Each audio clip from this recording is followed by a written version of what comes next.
cam4.fr, le plus grand site de webcam live réservé aux adultes. Brigitte Lahaie, Sud Radio, le Love Conseil. Alors, on va parler de la sexualité normative durant toute cette semaine. Vous savez, toutes ces croyances, toutes ces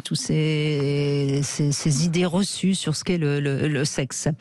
Alors aujourd'hui, je vais vous parler des mythes féminins, enfin plutôt féminins en tout cas, qui sont très handicapants pour les couples. Voilà, premier mythe, l'orgasme vaginal et l'orgasme suprême. Ça, on l'a entendu, on l'entend encore, et c'est vraiment une croyance qui nuit énormément à la libération sexuelle féminine.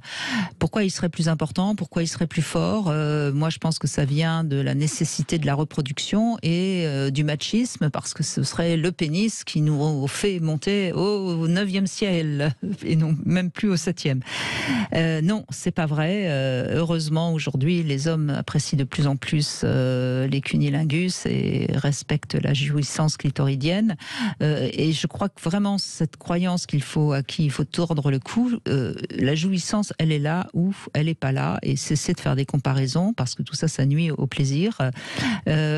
Autre idée féminine très répandue et souvent masculine aussi, l'orgasme masculin et l'éjaculation ne font qu'un. C'est pas vrai.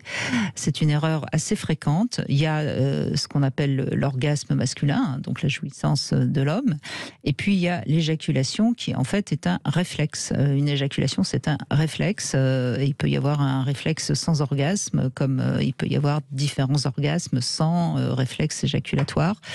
Comprendre ça permet aussi de mieux comprendre la sexualité masculine, qui est plus complexe qu'on ne le croit, et c'est d'ailleurs le sujet qu'on abordera demain avec Eric Haller. Oui, Christophe. Non, très bien, parfait, j'apprends des choses.